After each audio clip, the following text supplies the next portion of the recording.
Welcome to my channel, where every mystery challenges the mind, every case sharpens the instincts, and every clue leads us deeper into the unknown. In today's case, we join Hercule Poirot as he confronts a riddle buried not in books, nor whispered by suspects, but hidden deep beneath the earth, within the silent corridors of an ancient catacomb. Stay with me till the end, because what lies in the shadows of these forgotten tunnels isn't just mysterious, it's terrifyingly unexpected. So, pour yourself a cup of tea and settle in, because Hercule Poirot and the riddle of the hidden catacomb will keep you guessing until the very last moment. Chapter 1. The Hook. The inciting incident. Evening was one of those rare, crystalline nights in London, where the fog had taken on an ethereal quality, draping the city like a secret waiting to be uncovered.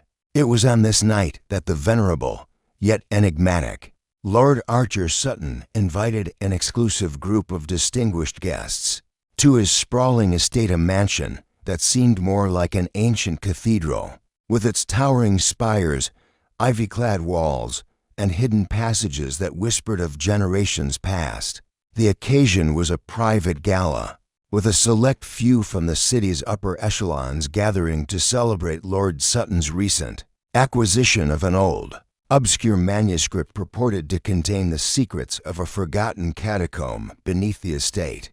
The atmosphere inside Sutton House was as grand as it was mysterious. Chandeliers hung from the ceiling like suspended stars, casting a soft, golden glow on the polished marble floors. The sound of delicate laughter and clinking glasses reverberated off the ornate walls, filled with portraits of long-dead ancestors who seemed to watch every move made by the living. Among the glittering guests was a mix of aristocrats, scholars, and a few less than scrupulous individuals, each with their own secrets, their own motives, and their own way of fitting into this grand web of history. At the center of it all was Lord Sutton himself, a man with an air of mystery that only deepened with age. He was a collector of rare things, art, manuscripts, curiosities, and his latest acquisition had captured the attention of all. The manuscript, wrapped in velvet and sealed with a wax emblem that had not been broken for centuries, was rumored to contain a map of hidden catacombs beneath the estate. According to local legend, the catacombs were not only home to forgotten bones, but also to treasures lost to time, gold, jewels, and artifacts that had once belonged to the Sutton family, stolen away by betrayal and forgotten wars. But on this night, amid the revelry and anticipation, the first sign that something was amiss came in the form of a muffled scream.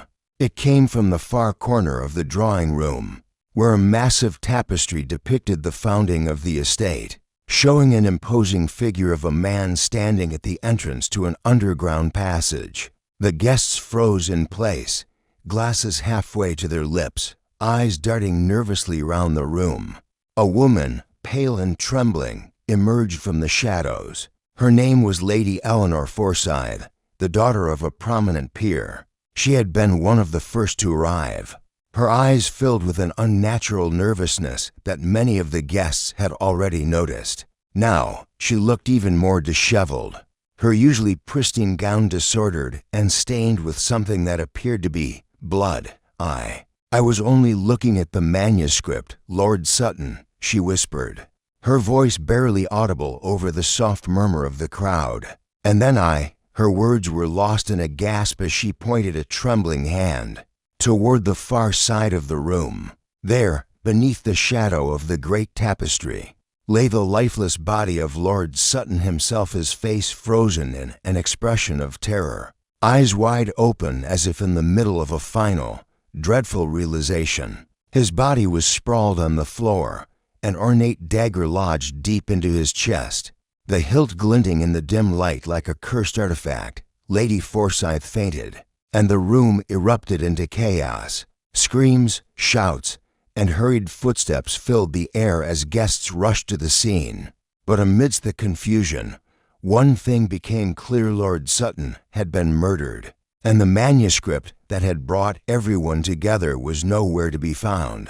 The police arrived promptly, their presence unsettling the guests even further. Among the officers was Inspector Gregory Holloway, known for his strict professionalism, but also his tendency to rush to conclusions. His suspicion quickly turned toward Lady Forsyth, who had been the last person seen near Lord Sutton, and the rest of the guests were interrogated one by one. However, as the tension mounted and the night stretched on, a single name began to surface in whispered conversations. That name was familiar to all Hercule Poirot, the world-renowned detective whose methodical mind and unparalleled ability to read human nature had earned him the reputation of solving the most intricate of mysteries. It was Poirot's rival that would bring a different kind of order to the confusion, for he was not merely interested in solving a crime, he was drawn to the deeper riddle at play, the riddle of the hidden catacomb, and the secrets it held. Poirot's rival was as understated as ever. A soft knock at the door of Lord Sutton's study preceded his entrance. In the flickering candlelight, he stood in the doorway, his presence commanding, yet silent. His sharp eyes scanned the room, taking in the subtle clues the others had missed. The way the light flickered just slightly too much, the faint scent of lavender in the air, the tension in the shoulders of the guests who hadn't quite given up their secrets. With a small, almost imperceptible smile, Poirot surveyed the scene before him. He observed the manuscript's disappearance with growing interest, yet his gaze rested longer on the guests, each of whom carried the shadow of a hidden motive in their eyes. With his usual precision, Poirot spoke, his voice calm, yet filled with the promise of a puzzle that only he could solve. "I see that there is much to uncover here," he said, stepping further into the room, his eyes flicking over the body of Lord Sutton. "But the true crime has not yet been revealed. It is not merely the murder of Lord Sutton that interests me, Ms. Amos. No, it is the mystery of the hidden catacomb. And it is there, in the shadows beneath this very house, where the real answers lie." And so, the game began. The little gray cells would soon be at work, unraveling a mystery that was far from ordinary, a web of deceit, hidden relationships, and buried family secrets that had festered for generations. Chapter 2. The first close murmurs of the guests had finally quieted as Poirot moved deliberately toward Lord Sutton's lifeless form. His keen eyes scanned the body with surgical precision, taking in every minute detail: the blood-stained carpet beneath, the angle of the body, and the twisted expression of surprise on the deceased's face. Poirot's gaze lingered for a moment on the dagger embedded deep within Lord Sutton's chest, before he slowly straightened and turned toward the room at large. "Ms. Amos," he began softly, his voice measured but firm, "it is clear that Lord Sutton met a violent end. But there is more to this scene than meets the eye." His piercing eyes swept over the assembled group of guests, each one watching him with a mixture of fear and curiosity. "We must first examine the evidence, no?" Inspector Holloway, who had been pacing nervously at the edge of the room, stepped forward, looking eager to regain some semblance of order. "Yes, Poirot, please. We've already questioned everyone here, but we're not getting anywhere. The manuscript's gone, and Lord Sutton's murderer is still among us." Poirot nodded, his expression calm but thoughtful. "Indeed, the manuscript, this riddle of the hidden catacomb, as they say, has vanished. But consider, my friend," he added, "what if the manuscript was never the true motive? What if it is merely a distraction, a clever misdirection?" The inspector's brow furrowed, but Poirot merely gave him a small, knowing smile before moving toward the desk where Lord Sutton had apparently been standing. When the fatal blow had been struck, Poirot ran his fingers lightly over the wooden surface, and his eyes flickered to the bookshelf behind the desk, its rows of tomes mostly untouched, but one small book out of place. Without speaking, Poirot moved to the shelf and drew the book from its place, an old, thick leather-bound volume. The title, "The Lost Tombs of Sutton Manor," was barely legible, its gold lettering faded with time. Poirot opened the book with care and flicked through the pages, his eyes scanning quickly over the text. He paused when he reached a particular passage, his finger tracing a line of text. "Here," Poirot murmured to himself. "It speaks of a hidden chamber beneath the estate, one that can only be accessed by those who know the secret location." He closed the book with a soft snap, his gaze turning back toward the guests. "It is no coincidence, I think, that Lord Sutton was so interested in this manuscript. The catacomb, the treasure, the legacy of his family, it is all tied to his death." The guests, now visibly uncomfortable, exchanged uneasy glances. The air had thickened with a tension that none of them seemed willing to break.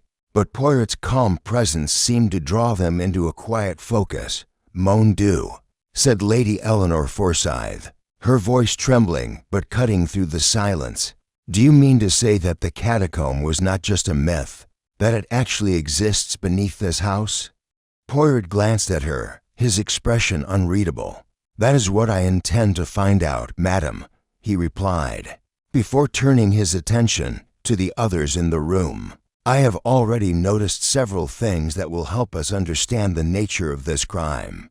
First," he gestured toward the body, "Lord Sutton was likely murdered in the midst of the gala. His death occurred just after he opened the manuscript and shared its contents with you, I presume?" The guests nodded reluctantly, each of them looking more nervous as Poirot continued. "Second, we must consider the positioning of the body," he said, moving closer to Lord Sutton's side, crouching down to inspect the placement of the corpse. "This is no accident. The way the body fell suggests he was surprised, but not by someone close to him. The dagger was driven into the chest from a distance. Whoever committed this crime had to have been able to observe Lord Sutton. Without being seen themselves, Poirot stood up again and looked at the assembled group. But most importantly, we must ask ourselves, who benefits from Lord Sutton's death? The missing manuscript is an obvious motive, but there is something else I see. A hidden agenda that lurks beneath the surface." He paused, allowing the gravity of his words to settle in the room. Each guest seemed lost in thought, their faces drawn tight with suspicion, guilt, or dread, each one aware that the truth, whatever it might be, was slipping further out of reach. Poirot turned to Lady Forsyth. "Madam, you were the last one to see Lord Sutton alive, yes?" She nodded, her lips trembling. "Tell me, what was your conversation with him before he died?" Lady Forsyth hesitated, her hands gripping the hem of her dress tightly. "We spoke about the manuscript," she said softly, her voice quivering. "He was so excited talking about the treasure beneath the house, the catacombs. He had a plan to unlock the secrets, to find the treasure for himself. And did he seem anxious?" Poirot asked, his eyes narrowing as he studied her reaction. "Yes, he was. Nervous even," Lady Forsyth admitted, "but he wouldn't tell me why. He kept saying that it was the last piece of the puzzle, and it had to be done before someone close to him found out." Poirot nodded thoughtfully, stepping back from the guests, his mind already racing through the clues. Something didn't add up. Lord Sutton's death wasn't just about the manuscript or the catacomb, it was tied to deeper, older secrets, and someone in this room knew more than they were letting on. The detective turned his attention to the other guests, his sharp gaze flicking over them one by one. He could see it in their eyes, the fear, the guilt, the subtle panic creeping just beneath the surface. Every one of them had a role to play in this game. But Poirot was not fooled. He would find the truth, and he would uncover it in his own time.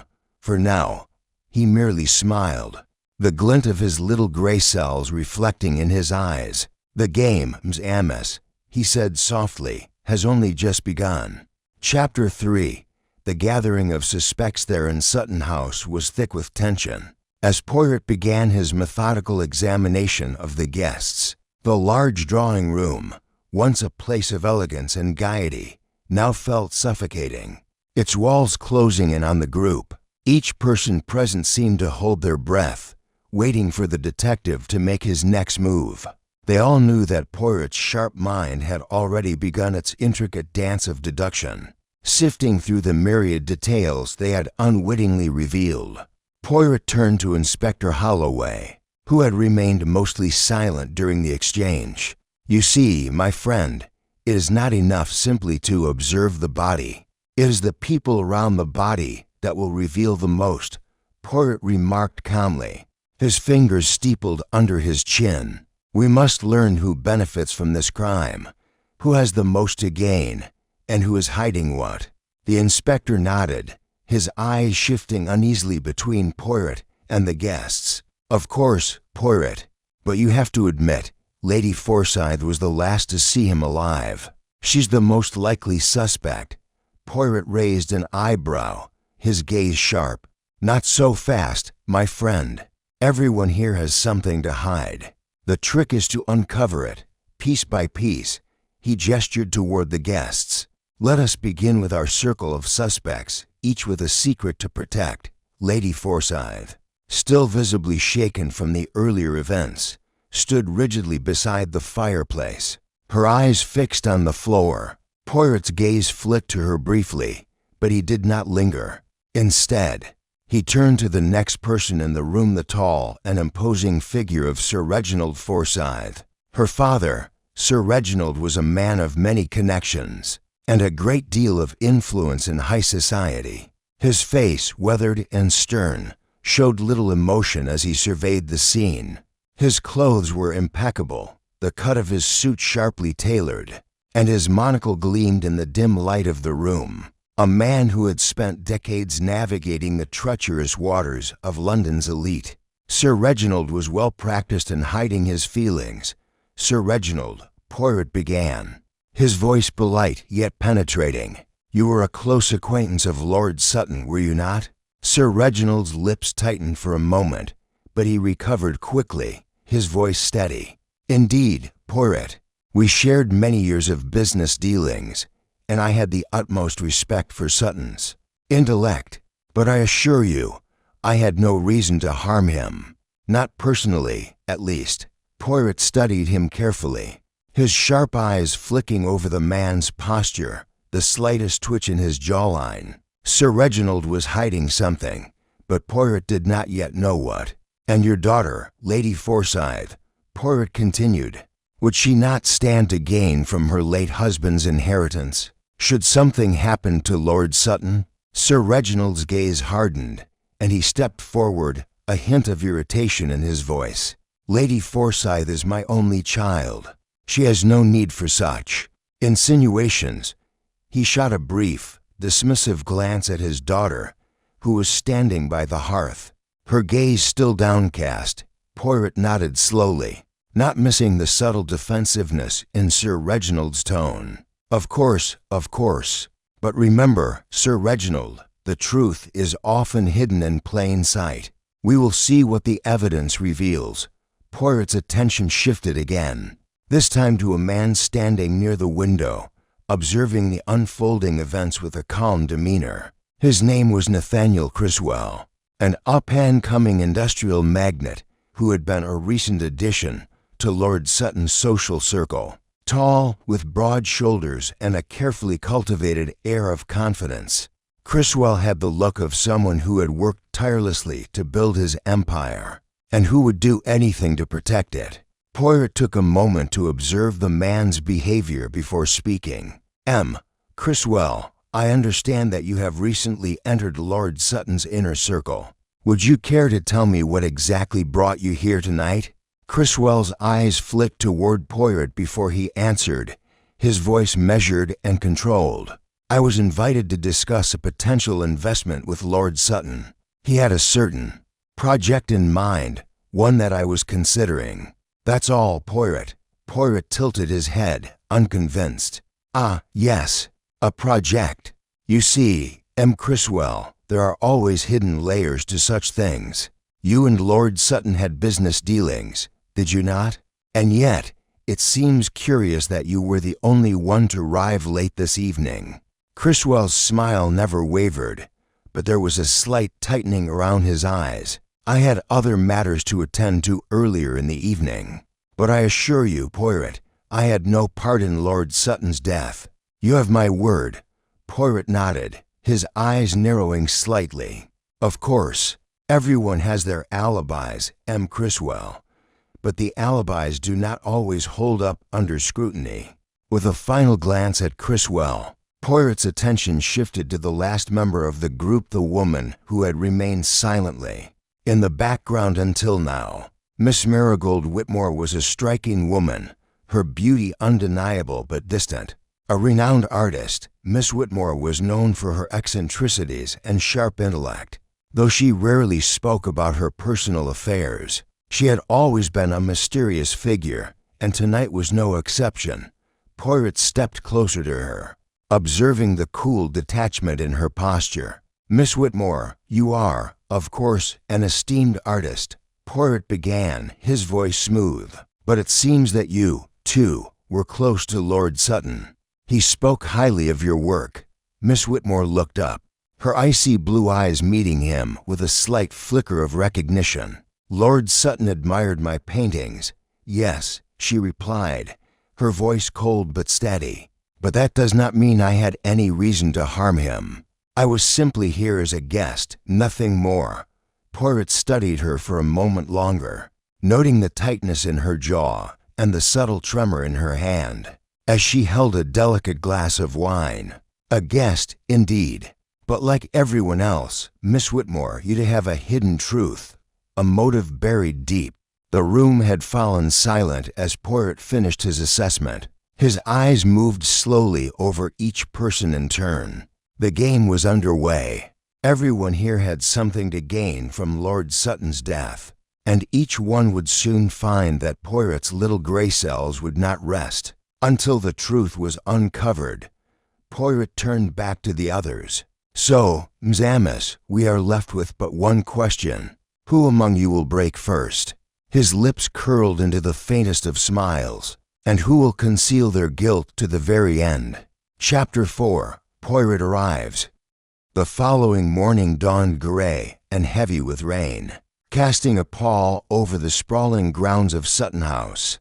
Storm clouds brooded above the towering turrets, and the hedgerows that once framed the estate like a proud military line now appeared limp and defeated. The house, too, had lost something of its stately dignity overnight, as though the very walls mourned the violent death that had occurred within.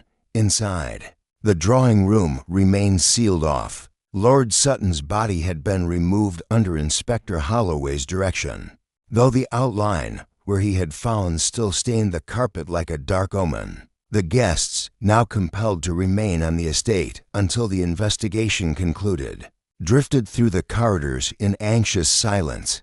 It was into this uneasy atmosphere that Hercule Poirot made his formal entrance. He arrived not through the grand doors or the courtyard, but via a narrow hallway.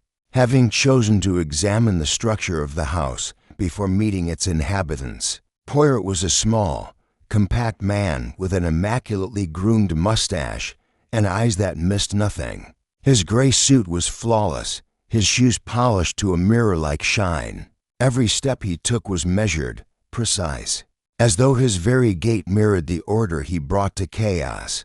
At his side walked Inspector Holloway, who had been reluctantly persuaded to allow Poirot full access to the estate. The inspector, tall and broad-shouldered, was clearly unused to taking direction from someone half his size. "I still don't see how poking around Lord Sutton's study again will help," Holloway muttered, arms crossed. "But of course you do not," Poirot said gently, "because, mon ami, you are thinking like a man who believes the crime lies only in the blade, not in the soul behind it." They entered the study. Poirot paused at the threshold. His eyes moved slowly, taking in the room not with curiosity, but with absolute intent. The furniture had not been disturbed. The heavy drapes were still drawn. A faint aroma of tobacco and dried parchment lingered in the air. "May I ask?" Poirot said suddenly. Did anyone note whether the dagger was from the house itself? A decorative piece, perhaps? Inspector Holloway hesitated. It was antique, certainly, but we haven't confirmed its origin yet. Could have been brought in. Poirot clicked his tongue. None. Look closely at the case above the mantel. There are 6 slots in the velvet. Only 5 blades remain. One is missing. It is not a foreign object. It was taken from here. That speaks not of a spontaneous act, but of preparation. The murderer planned ahead. He bent down to examine the velvet casing, dusting it gently with a gloved finger. And you see, there are smudges where the missing dagger once rested. Someone removed it recently. The dust pattern is too fresh. Poirot straightened and turned back toward Holloway. Tell me, monsieur, did any of the guests express undue familiarity with Lord Sutton's private collection? Well, Holloway said, scratching his head, Sir Reginald Forsyth has been a family friend for years, and Nathaniel Criswell made some remarks about the dagger case last week, according to a footman. Poirot's eyebrows lifted. Indeed. Curious. Just then, a maid entered the study quietly. Mr. Poirot, Inspector. Lady Forsyth is waiting in the library. She's asked if you'd be willing to speak with her privately. Poirot turned toward the inspector with a smile. Ah, the lady who fainted. It is often the first to collapse who bears the most burden. He adjusted his cuffs and followed the maid toward the library. Holloway lingered behind, frowning. Lady Eleanor was seated near the fireplace, her hands wrapped around a porcelain teacup, though she had not touched the drink. She looked smaller in the morning light, her features pale but composed. Her eyes, rimmed with exhaustion, lifted as Poirot entered. Monsieur Poirot, she said, rising, thank you for seeing me. But of course, Madam, Poirot said kindly. Please, sit. He took the chair opposite her and folded his hands. I wanted to explain what happened last night, she said, her voice low. I know I must have looked guilty, but I swear I didn't touch him. I only saw the manuscript and then. He was already dead. Poirot studied her, not interrupting. Her hands trembled slightly, and her gaze darted to the fireplace. He told me earlier in the evening that he planned to announce something after the gala, a discovery tied to the manuscript, something about the catacombs. Did he say what it was, madam? She hesitated, only that it would change the Sutton legacy. He seemed, I'm afraid, but also exhilarated. Poirot leaned forward slightly. You said yesterday that he believed someone else might try to stop him. She nodded. He wouldn't say who, but I think no. I felt he didn't trust Nathaniel Criswell. They had some kind of falling out. Business, I think. Poirot absorbed this with a slight frown, but said nothing. Instead, he stood, offering Lady Forsyth a small, courteous bow. You have been most helpful. Madam, he said, but rest assured the truth. It will come to light. It always does. And with that, Poirot turned and left the room, his thoughts sharpening. There were many pieces on the board now, but already one of them was out of place. He did not yet know which, but he would, soon. Chapter 5. Initial interviews begin. Poirot's shoes made no sound on the polished parquet floor as he walked toward the sunroom, where the guests had gathered under Inspector Holloway's instruction. Outside, the rain tapped gently against the tall windows, offering a rhythm as steady as the ticking of Poirot's own thoughts. The detective paused just beyond the doorway, watching the suspects through the delicate veil of lace curtains. Sir Reginald stood with his back to the room, gazing into the gray sky beyond the glass. Nathaniel Criswell sat rigidly in a velvet armchair, flipping absent-mindedly through a newspaper he clearly wasn't reading. Miss Whitmore was sketching in a small leather notebook, and Lady Forsyth sat in a corner, nervously twisting a handkerchief between her fingers. Poirot stepped in. His presence silenced them instantly. I would like to speak with each of you privately, he announced. We shall begin, if you please, with Mademoiselle Whitmore. Miss Whitmore looked up from her sketchpad with the faintest arch of a brow. She stood smoothly, gathering her notebook and following Poirot without a word. He led her to the adjoining music room, a quiet space filled with shadow and the soft scent of old wood and rosewater. Poirot gestured for her to sit. She did so without hesitation. "You were acquainted with Lord Sutton?" he asked gently. "We moved in the same circles," she replied, her voice cool and measured. "Art collectors, benefactors, idle patrons. And what was your impression of him?" She tilted her head slightly. "Ambitious, secretive, not without charm, but he kept one hand always behind his back, figuratively speaking." Poirot nodded. "And last night, where were you when the scream was heard?" "In the conservatory," she said. "Alone, sketching the statues." Poirot leaned slightly forward. "No one saw you?" She smiled faintly. "No one tends to notice the artist. That is our advantage." Poirot noted the lack of defensiveness in her voice. She was self-possessed, precise, dangerous in her own quiet way. "One final question, mademoiselle," he said. "What do you know of the catacombs beneath the house?" Her smile faded ever so slightly. "Only what everyone else knows, that they're legends, though I suspect Lord Sutton believed otherwise. He spoke once, at a party, of a door hidden behind a mural. He called it the final threshold." Poirot's eyes glinted. "Merci, mademoiselle. You may return." As she left, Poirot beckoned for Nathaniel Criswell. The industrialist entered stiffly, his posture defensive. "Monsieur Criswell," Poirot began, "your relationship with Lord Sutton was professional, yes?" "Correct," Criswell said. "He approached me about funding an excavation project. I declined." "Why?" Criswell hesitated. It sounded mad. He was obsessed with that manuscript, convinced it proved the existence of the catacombs. He said there were artifacts worth millions. Did he accuse anyone of trying to steal it? Not directly, but he was paranoid, especially this past month. Poirot studied him. "And where were you when the murder occurred?" "In the West Corridor. I was phoning my assistant from the study vestibule." Poirot raised an eyebrow. "Curious. The same corridor where the dagger case is displayed." Criswell's jaw tensed. "Yes. Did you see anyone enter or leave the study?" "No one.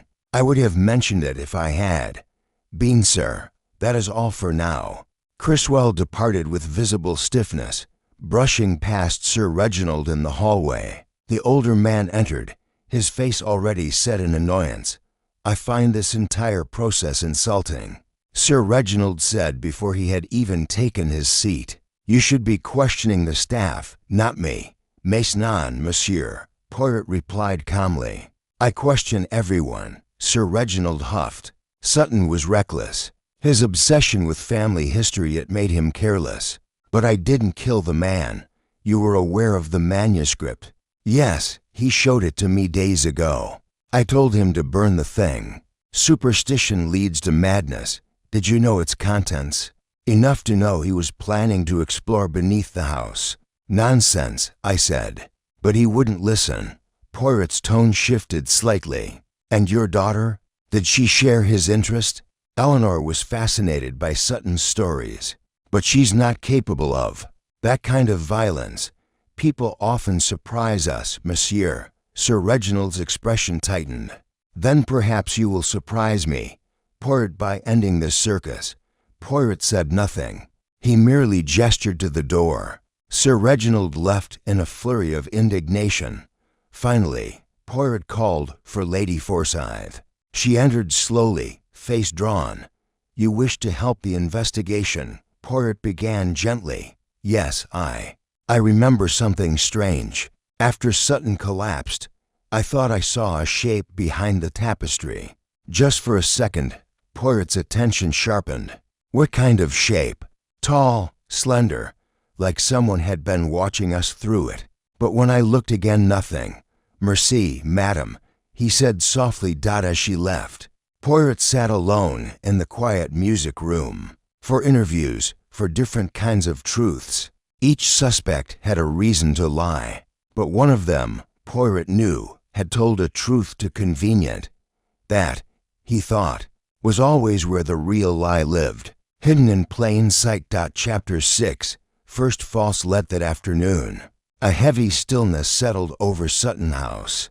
The guests had scattered to different corners of the estates and pretending to read, others pacing, many watching one another with thinly veiled suspicion. Outside, the rain had ceased, but the fog had returned, wrapping the manor in a smothering mist. Poirot remained in the study, alone except for Inspector Holloway, who stood stiffly by the fireplace. He looked impatient, arms crossed and brow furrowed. "I've had enough polite conversation," Holloway muttered. "We have motive, proximity, and a missing dagger that was clearly used to kill Sutton. All signs point to Criswell. He was near the dagger case, had a falling out with the victim, and no one can verify his whereabouts for that window of time." Poirot didn't reply immediately. He was seated at Lord Sutton's desk, examining a set of correspondence tied with green ribbon. His eyes scanned each page with quiet absorption before setting the letters aside. At last, he looked up. "It is tempting," Poirot said mildly, "to seize upon the suspect who fits most neatly into the shape of guilt. But it's not just theory," Holloway insisted. "We found traces of blood on Criswell's cuff this morning. His suit had been freshly brushed, but a small smear remained." Poirot's expression didn't change, though he blinked once, slowly. "Where is the suit now?" "In the staff laundry. The maid reported it. Criswell claimed it was wine spilled during dinner, but no one remembers such a scene." Poirot rose. "Let us speak with him now." They found Nathaniel Criswell seated on the edge of a divan in the West Wing sitting room. He was staring into the empty fireplace, fingers locked together tightly. "Monsieur Criswell," Poirot said as they entered. "A few more questions, if you please." Criswell looked up, his expression unreadable. "Of course, you stated earlier that you phoned your assistant from the corridor near the study." "Yes, and yet," Poirot continued, "no outgoing call was recorded from the house line at that time. I checked with the butler." Criswell stiffened. "I used my own telephone, my personal line. Then may we see the call log?" Criswell's gaze narrowed. "It was erased. I dropped the phone later. It broke." Inspector Holloway let out a humorless laugh. "Convenient, isn't it? I have nothing to hide, none." Poirot leaned forward slightly. "And yet, blood on your sleeve, no record of your call, and a public disagreement with Lord Sutton just days before his death." Criswell's voice hardened. "Sutton approached me with a desperate scheme. He wanted me to fund a dig beneath this house. Said, yes, he showed it to me days ago. I told him to burn the thing. Superstition leads to madness. Did you know its contents?" "Enough to know he was planning to explore beneath the house." "Nonsense," I said. But he wouldn't listen. Poirot's tone shifted slightly. "And your daughter? Did she share his interest?" Eleanor was fascinated by Sutton's stories. "But she's not capable of that kind of violence. People often surprise us, monsieur." Sir Reginald's expression tightened. "Then perhaps you will surprise me, Poirot, by ending this circus." Poirot said nothing. He merely gestured to the door. Sir Reginald left in a flurry of indignation. Finally, Poirot called for Lady Forsyth. She entered slowly, face drawn. "You wish to help the investigation," Poirot began gently. "Yes, I remember something strange. After Sutton collapsed, I thought I saw a shape behind the tapestry." Just for a second, Poirot's attention sharpened. "What kind of shape?" "Tall, slender, like someone had been watching us through it. But when I looked again, nothing." "Merci, madam," he said softly as she left. Poirot sat alone in the quiet music room. For interviews, for different kinds of truths, each suspect had a reason to lie. But one of them, Poirot knew, had told a truth too convenient. That, he thought, was always where the real lie lived, hidden in plain sight. Chapter 6. First false let. That afternoon, a heavy stillness settled over Sutton House. The guests had scattered to different corners of the estate, some pretending to read, others pacing, many watching one another with thinly veiled suspicion. Outside, the rain had ceased, but the fog had returned, wrapping the manor in a smothering mist. Poirot remained in the study, alone except for Inspector Holloway, who stood stiffly by the fireplace. He looked impatient, arms crossed and brow furrowed. "I've had enough polite conversation," Holloway muttered. "We have motive, proximity, and a missing dagger that was clearly used to kill Sutton. All signs point to Criswell. He was near the dagger case, had a falling out with the victim, and no one can verify his whereabouts for that window of time." Poirot didn't reply immediately. He was seated at Lord Sutton's desk, examining a set of correspondence tied with green ribbon. His eyes scanned each page with quiet absorption before setting the letters aside. At last, he looked up. "It is tempting," Poirot said mildly, "to seize upon the suspect who fits most neatly into the shape of guilt. But it's not just theory," Holloway insisted. "We found traces of blood on Criswell's cuff this morning. His suit had been freshly brushed, but a small smear remained." Poirot's expression didn't change, though he blinked once, slowly. "Where is the suit now?" "In the staff laundry. The maid reported it.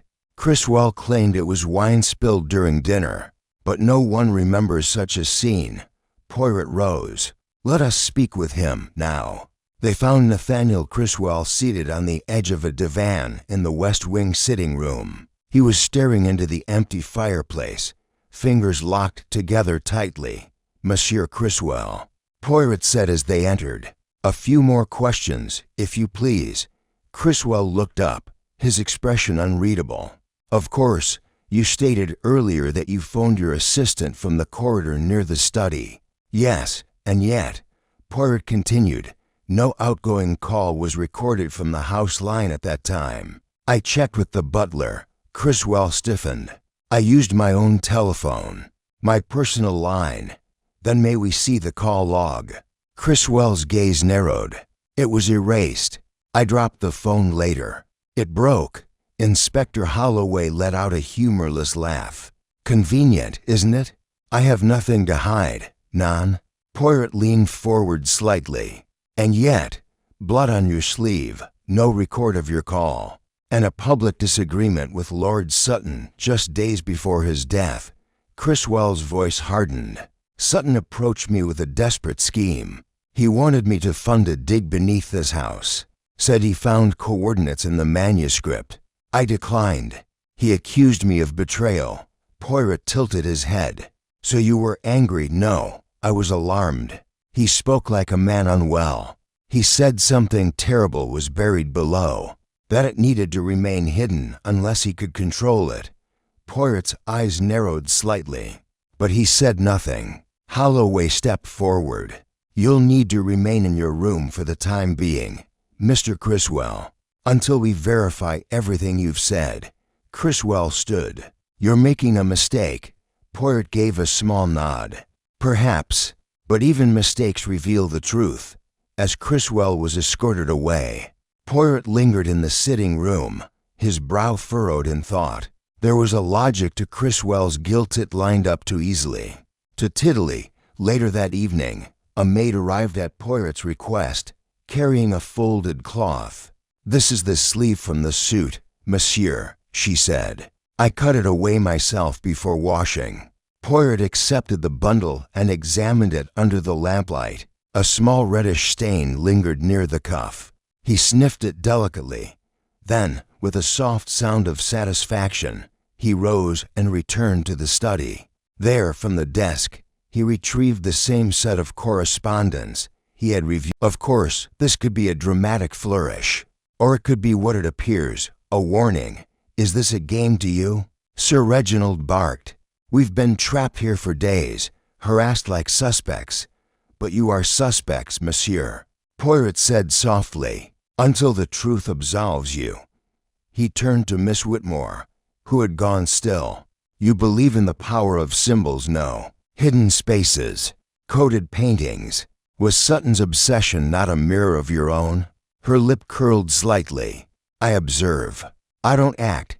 Poirot nodded slowly. "An artist sees, but sometimes what they see is too dangerous to paint." He pivoted to Lady Forsyth. "And you, Madam, you say Sutton was afraid. Yet you stayed with him, watched him read the manuscript, alone. Why?" "I thought I could calm him," she replied, voice trembling. "He trusted me, perhaps too much," Poirot murmured. Lastly, he turned to Sir Reginald. "You dismissed the catacombs as a myth, yet you remained close to the man who believed in them. Why, if not to steer or suppress him?" Sir Reginald stood. "You have no right, I have every right," Poirot interrupted, voice rising only a fraction. "Because Lord Sutton is dead, and one of you watched him die." The silence that followed was absolute. Poirot let it hang. Then he bowed slightly. "Bonne nuit."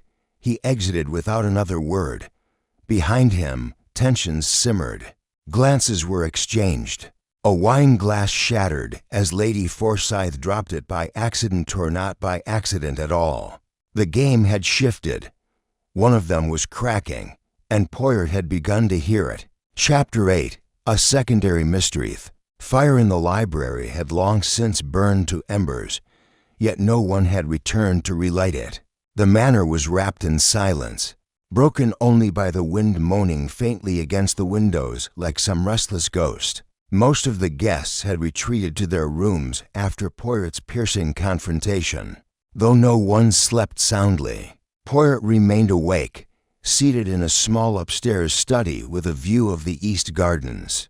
His eyes were narrowed in thought, his mind clicking through observations like tumblers in a well-made lock. But just as the house began to settle into uneasy stillness, a knock rattled on the study door. It was Holloway. His expression was grim, his head in hand. "There's been a break-in," he said flatly. "In Sutton's private archive." Poirot stood immediately. "Show me." They moved quickly down the corridor, past ancient portraits and glimmering sconces, until they reached a narrow wooden door in the servants' wing. Remarkable, save for the heavy brass lock, now splintered and hanging ajar. Inside was chaos. Sutton's archive was a cramped, windowless room filled with meticulously labeled shelves, heavy boxes, and cabinets packed with rolled parchment. But now the boxes had been overturned, drawers pulled open, and a cascade of papers strewn across the stone floor. A safe at the far end stood wide open. Poirot stepped inside, careful not to disturb the mess. "What was taken?" he asked. Holloway shook his head. "That's the problem. We don't know. Most of the valuable pieces, jewels, historical deeds, are still here. But something's missing from that safe." Poirot approached it, studying the empty velvet lining. A shape remained in the dust, like the ghost of an object. It was rectangular, small, roughly the size of a book. Another manuscript. Poirot murmured, "Possibly," Holloway replied. "Or something Sutton meant to keep secret." Poirot knelt, examining the area just below the safe. There, among the scattered pages, lay a single object flat, slightly torn, with black markings along its edge. He picked it up delicately, a photograph, faded, torn along the corner but clearly showing two men standing before a stone archway, half buried in soil. One was unmistakably Lord Sutton, his younger face unmistakably proud. The other man was blurred but tall, with broad shoulders. Poirot studied it silently, then tucked it into his pocket. "Who knew this room existed?" he asked. Holloway hesitated. "Only a few. The family, of course. Maybe the groundskeeper. But I wouldn't be surprised if Sutton mentioned it to Criswell or Reginald." Poirot's gaze darkened. "None, monsieur. Whoever broke in tonight was not searching. They knew what they wanted. They came for something specific, and they found it. They returned to the drawing room, where Poirot sat in a low armchair, warming his hands near the coals. He allowed the silence to expand before speaking. "This changes the order of events," he said quietly. "We assumed the murder was the culmination, the climax. But it was not. It was merely the first blow." Holloway blinked. "You're saying this was a plan in motion before the murder?" "Oui," Poirot said. "Lord Sutton's death was not the end. It was the beginning." Moments later, a knock echoed again. It was the butler, pale and anxious. "Sir, there's something you must see." They followed him down to the library. He pointed toward the fireplace. There, nestled beneath the grate, half-burned and curling, was a sheet of parchment. Poirot used the tongs to extract it, laying it flat on the desk. It was a page from the missing manuscript. Though most of the text was scorched, one phrase stood out in curling Latin: sub pictura, ostium mortis, beneath the painting. Poirot translated. "The door of death." Holloway's voice dropped. "You think that refers to the catacomb?" Poirot's expression was unreadable. "I think it refers to the truth Lord Sutton uncovered and died for. That night." Poirot made a private note in his pocket diary. "The murderer is afraid, not of exposure, but of what lies below." The manuscript had vanished. A second crime had occurred, and someone in Sutton House was fighting not just to stay free but to keep something buried. Chapter 9, Hidden Connections. Morning brought a brittle calm to Sutton House. The storm had passed, leaving behind a light dew on the hedges and a pale sun struggling through the clouds. Inside, however, the air remained thick with unease. The events of the previous night, the break-in, the stolen object, the burned parchment had rattled even the most composed of the guests. Poirot moved with quiet purpose. As breakfast was served, he made no attempt to eat. Instead, he paced slowly through the east corridor, pausing outside the drawing room where Miss Whitmore stood alone, gazing out the window. "Pardon, mademoiselle," he said gently. "May I join you?" She turned, surprised but not flustered. "Of course, I am curious," Poirot said, stepping beside her. "About your relationship with Lord Sutton. You said it was based on artistic respect, yet I have learned from his letters that you once collaborated on a private project, something never made public." Whitmore's lips thinned. "That was years ago. A mural commission. He wanted a painting to hide a sealed door in the cellar. He told me it was for aesthetics, nothing more." Poirot tilted his head. "But you suspected otherwise?" "I did." Sutton was fascinated by myth. He believed in symbols, in the weight of history. "I thought it was strange, but I didn't pry." "And the door, do you know where it is?" Her silence was enough. Poirot gave a faint smile. "Merci, mademoiselle. You have given me more than you realize." He left her and returned to the study, where Holloway awaited him with a document in hand. "Registry of Sutton Family Holdings," the inspector said. "We went through the safe's contents again. There's something odd." He pointed to an entry dated 32 years prior. "Purchase of land from Forsyth Estate. Attached subterranean passage included." Poirot's eyebrows rose. "Forsyth, indeed. It seems the Sutton and Forsyth families have a deeper link than they've let on." Poirot tapped the page. "The land, do we know what lies beneath it?" "According to an old survey, there was once a chapel, abandoned centuries ago. Rumors of tunnels never confirmed." Poirot nodded slowly. "Then that, I think, is where the manuscript would lead." Later that afternoon, Poirot found Sir Reginald in the smoking room, seated beneath the portrait of his great-grandfather, a stern man painted with a sword in one hand and a scroll in the other. "You have not been entirely honest with me," Poirot said without preamble. Sir Reginald scowled. "I don't appreciate being accused." "Nevertheless," Poirot replied, "you sold Lord Sutton a parcel of land. That included the remains of a chapel one built by your ancestors. Why conceal that?" Reginald's fingers tightened on his cane. "Because it's cursed," he snapped. "Or so the family says." a place of heresy, sealed off centuries ago. I never believed in such tales, but Sutton did. He begged me to sell. I thought if I gave him what he wanted, he'd drop the obsession. But he didn't.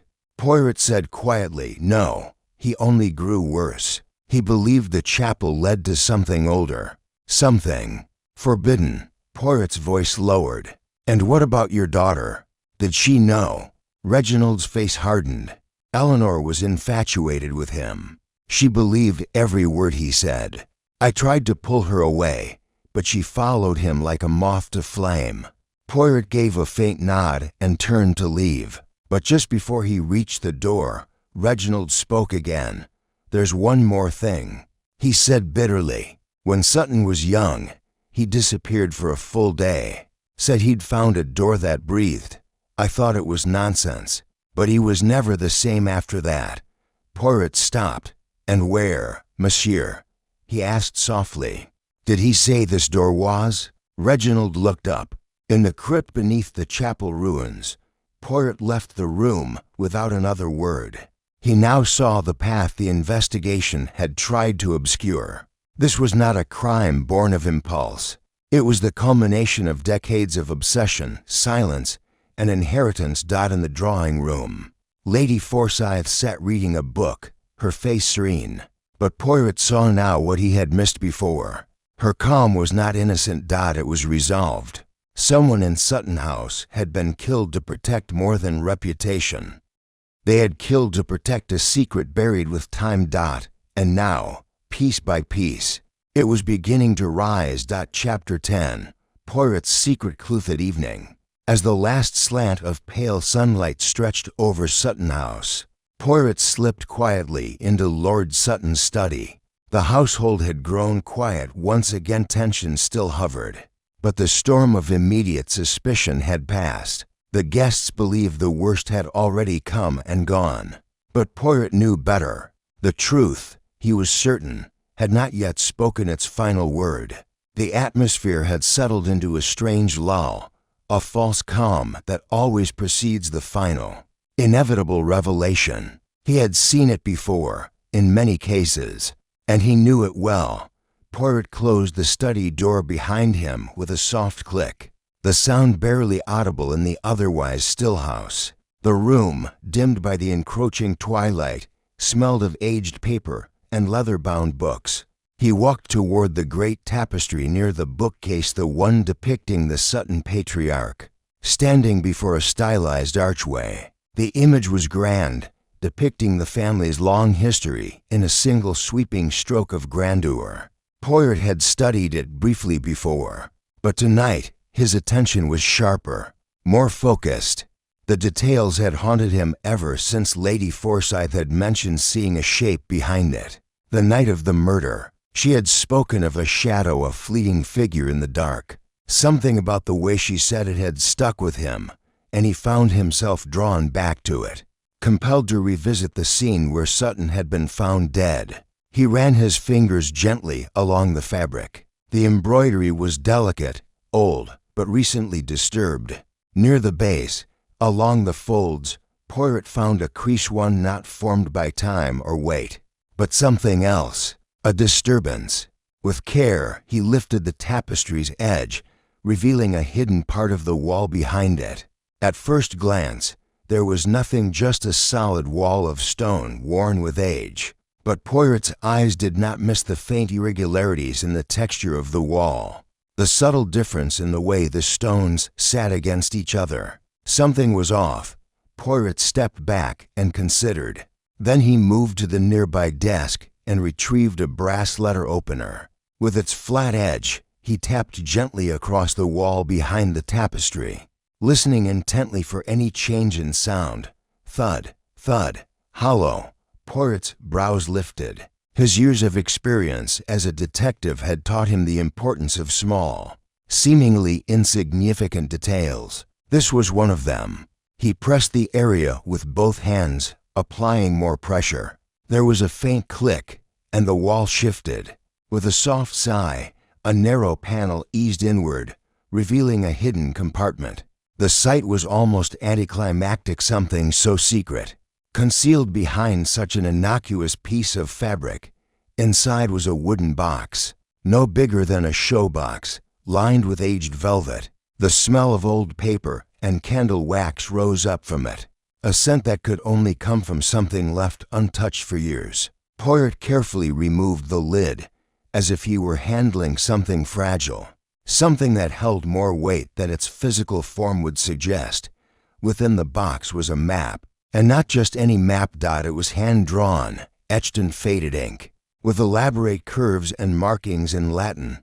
The symbols were intricate, as if they had been designed by someone deeply familiar with both cartography and ancient religious symbols. There were figures of burial mounds, carved staircases, and a sunken arch labeled Porta Silenti, the silence door. Poirot's fingers moved reverently across the parchment. The Latin he could read, but the meaning was something more elusive, something deeper, buried under layers of history. He turned the map over, looking for further clues, and found more Latin written in a smaller hand at the bottom, perhaps a personal note or a final warning. Beneath the map, however, lay another object, a thin, worn glove of a style not worn by men. It was delicate, silk-lined, with faint floral embroidery on the wrist. A woman's glove. Poirot exhaled softly. This, more than the map, told him something crucial. This glove, so carefully preserved, tied the mystery back to a time long before Sutton's death. It was not just a murder that had taken place in Sutton House. It was the final page of a long, hidden history, a history rooted in family, betrayal, and bloodlines that had been deliberately erased. He knew now what the killer had sought to destroy. They had not taken this map from the archive the night before. They had believed it was hidden elsewhere, and in burning the manuscript's page, they were hoping to erase the trail. But they had missed this, and Poirot had not. He replaced the contents, closed the box, and restored the panel with gentle care. Then he stood in silence, hands clasped behind his back, eyes fixed on the tapestry. It seemed absurd, even to him, the thought that a piece of fabric could hold so many secrets. But this was the nature of the case. What seemed innocuous, what seemed too obvious, was always the point of entry. He was certain now that the killer had not planned the murder in the way Poirot had once thought. The murder was not the culmination, it was the beginning of something far deeper. Something tied to that map, to the glove, to the Porta Silenti. The meaning of it all was still forming. But one thing was now certain: the crime was older than the murder. It stretched back decades, possibly centuries, and someone in this house feared not justice, but discovery. Later that night, Poirot sat with Inspector Holloway near the dining hall. The flickering fire illuminated their faces as they exchanged a rare moment of quiet. "I must ask for your discretion, mon ami," Poirot said, sipping his tea. "There is something I have found. I do not wish it to be known." "Not yet." Holloway looked wary but nodded. "You think there's more beneath the surface?" "I think," Poirot said softly, "there is a second crime still unspoken. Not in blood, but in silence. A secret that Lord Sutton threatened to expose, and someone killed to ensure it remained buried." Holloway leaned forward, his face a mixture of confusion and curiosity. "Then who do you suspect?" Poirot didn't answer immediately. He watched the flames curl upward in the grate, his mind piecing together the fragments. "Everyone," he said at last, "but one above all. A person who has not lied directly, only avoided. A person whose strength lies in restraint." Holloway furrowed his brow. "You mean Lady Forsyth?" "Perhaps. Or Miss Whitmore. Or another entirely. The guilty do not always conceal themselves with denial. Often they hide behind control." Poirot stood and straightened his cuffs. "Tomorrow," he said, "we begin a new approach. No more interviews. No more puzzles. Tomorrow, I will place them in a room together, and I let them unravel themselves, and with that," he turned and disappeared into the corridor, the echo of his footsteps fading slowly like the toll of a distant bell. Chapter 11. Tensions riseth morning air in Sutton House crackled with something unspoken. Breakfast was subdued. Cups clinked loudly, forks were dropped and not retrieved, and conversation died mid-sentence. No one asked where Poirot had gone, though all eyes flicked toward the empty chair at the head of the table, where he had been sitting the day before at precisely 9 o'clock. A servant entered with a folded card. She handed it to Lady Forsyth, bowed, and left. Lady Forsyth opened it slowly, her brows tightening. "It's from Monsieur Poirot," she said aloud. "He's requested that all of us meet him in the solarium." Immediately, Sir Reginald scoffed, pushing back from the table. Another theatrical exercise, no doubt. Nathaniel Criswell rose in silence. Miss Whitmore tucked her notebook into her coat. No one protested. The solarium was a room of glass and shadow. Vines clung to the panes, their curled fingers blotting out much of the pale morning light. The furniture had been arranged into a circle of armchairs. At the center stood Poirot, dressed immaculately in gray, his cane resting against the chair beside him. "Merci," he said, gesturing for them to sit. "I have gathered you here not to accuse, but to observe.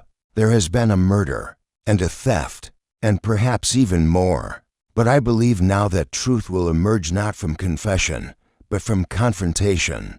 Sir Reginald folded his arms. "You intend to watch us snap at one another until the culprit reveals themselves." "Non, monsieur," Poirot replied calmly. "I intend to let the truth unmask itself. It always does when pride is stirred." He took his seat and folded his hands. Silence lingered. Then, like a stone dropped in a still pond, Miss Whitmore's voice cut the air. "Someone among us broke into the archive," she said. "They destroyed part of the manuscript. That was no mere panic, it was strategic, deliberate." Criswell turned to her, eyes narrowed. "Implying me again, are you? We've already been through this." "No," she said coolly. "I'm not implying. I'm remembering. You argued with Sutton more than once, and you were the only one with an unknown window of time the night he died. I was cleared." Criswell snapped. "Even Poirot knows that. I know you are a man who lies easily," Poirot interjected, voice mild, but not with elegance. Lady Forsyth rose abruptly. "What is the point of this? We're all simply speculating. None of us knows anything more than the rest. But you do," Poirot said softly. She froze. "I have reason to believe, madam, that you knew of the hidden door, the mural in the cellar, the one you helped Sutton choose for his so-called restoration project." Lady Forsyth's hands trembled. "That was years ago. A painting, nothing more." Poirot stood, retrieving a small, aged photograph from his pocket. He held it up. "This was taken 32 years ago. Lord Sutton and another man standing in front of a stone archway. That man, I believe, is your husband, and the arch is the entrance to the catacomb." Her eyes widened. Sir Reginald stood sharply. "Enough, this is shameful.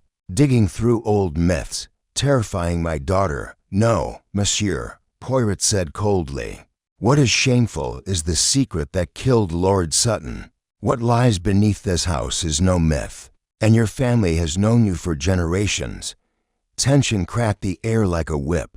Miss Whitmore rose next, voice low. "If he found something dangerous, he didn't die for nothing. Someone here feared what he would reveal." Poirot turned, his eyes gleaming. "Yes, and they still do." The silence that followed was profound. Poirot walked to the center of the room, voice lowering. "I know who entered the archive. I know who retrieved the map, and I know why Lord Sutton died." He looked at each of them in turn. "But the time is not yet ripe." A collective breath was held and released. "I will speak tomorrow," Poirot said gently. "Tonight, I allow the truth to breathe." He nodded once. "Until then, I ask only one thing." His gaze settled on Lady Forsyth. "Keep your door locked, for your own safety." And with that, he turned and walked out, came tapping lightly, leaving the others to stew in rising dread. Behind him, the circle had begun to splinter. Chapter 12. The confrontation. Atmosphere within Sutton House that evening had shifted from unease to something brittle and dangerous. The guests had scattered like chess pieces after a failed gambit, each now confined to their corners, whispering, pacing, or watching the halls with restless paranoia. The house, once grand, now echoed with silence, punctuated by slammed doors and furtive footsteps. Poirot remained elusive throughout the afternoon, appearing only briefly in the west corridor, then vanishing again behind the locked door of the late Lord Sutton's study. Inspector Holloway, increasingly irritable, hovered near the main staircase like a misplaced sentry, unable to hide his growing frustration.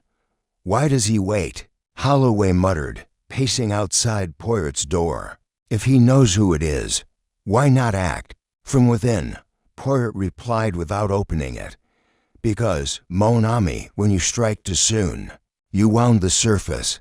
I wait for the poison underneath." It wasn't until nightfall that Poirot reemerged. He found Lady Forsyth seated in the small upstairs lounge, hands folded neatly over her lap, staring out the tall arch window. The moonlight made her skin seem translucent, her features a delicate mask. "Madam," Poirot said softly, "I believe it is time you and I spoke again." She did not turn. "You said I should lock my door." "Yes, you think I'm in danger?" Poirot moved closer. "I think you were never meant to see the manuscript, and that someone regrets letting you live long enough to speak of it." She turned slowly to face him. "You think I know something I shouldn't, I think," he replied gently. "You saw more than you understood, and now someone else believes you understand too much." She studied him, then exhaled. "He told me there was a chamber, something buried for centuries. He said it would change everything the family believed about its legacy, about what was owed." "What was owed?" Poirot repeated. "Yes. He said the Sutton name had been built on something stolen, that the manuscript was proof, a confession written by a monk in hiding. I didn't understand the language, but he said the truth would undo them." Poirot nodded slowly. "Merci, madam. That is enough for now." He left her with Holloway stationed outside her room and descended to the central hall. There, Miss Whitmore waited. "I need to speak with you," she said, voice low. Privately, they moved into the music room, where moonlight spilled across the grand piano. She stood beside it, arms crossed tightly. "It wasn't just art," she said. "The mural I painted for Lord Sutton, it was a code. He had me embed symbols in the brushwork, Latin phrases, numbers, coordinates." Poirot did not interrupt. "I thought it was eccentricity.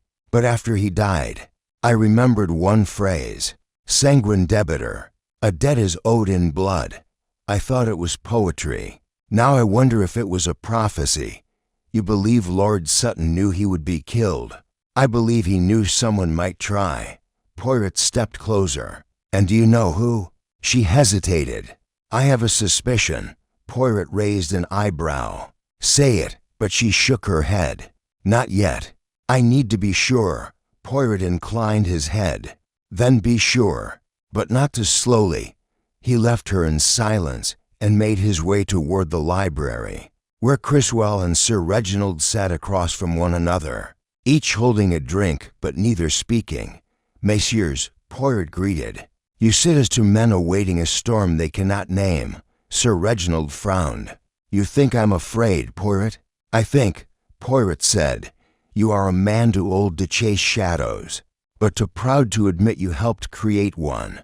Criswell stood jaw tight. "Enough riddles. Just say it. Who do you think did it?" Poirot regarded them both. "I think the killer has already confessed, just not with words. A mistake has been made. A small one, but fatal." Sir Reginald rose now too. "Then tell us, man, who?" Poirot smiled thinly. "Tomorrow, messieurs. In the morning, I shall show you what the door of death truly conceals." And with that, He departed, but behind him, in the quiet dark of the library, one man's eyes followed Poirot with a flicker of something new, not fear, but calculation. Chapter 13. A desperate attempt to escape. Heath night that followed Poirot's warning was heavy and unnervingly silent. Not a creak of the staircase nor a clang of the radiators broke the hush that hung over Sutton House. The servants moved like ghosts, whispers replaced speech, and every door was double-locked. In the far corridor, a grandfather clock struck midnight, and then one, its echo long and lonely. Poirot did not sleep. He sat in Lord Sutton's study with a single lamplit, the box containing the Catacomb map now secured in his satchel. His fingers drummed lightly on the table, his expression unreadable. He knew the pieces were in motion, and the moment before dawn, he was certain, would be the moment when one of them would try to change the ending dot at precisely 3:17 a.m. The quiet broke, a faint metallic clink, followed by a soft footfall. Poirot rose instantly and stepped to the door, opening it silently. From the upper landing, he saw a figure moving swiftly through the darkened gallery, cloak drawn tight, a lantern in hand, one gloved hand clutching something pressed close to the chest.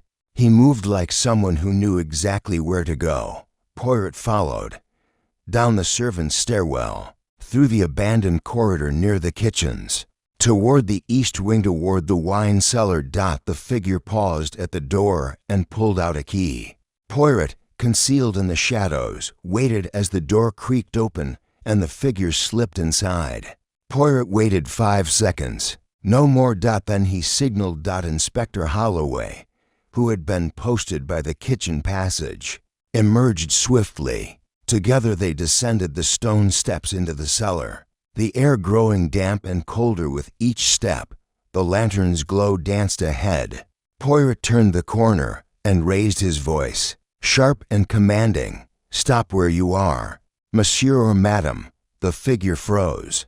They were standing at the far wall of the cellar, a place where the stones curved inward slightly, as if something had once pressed against them from the other side.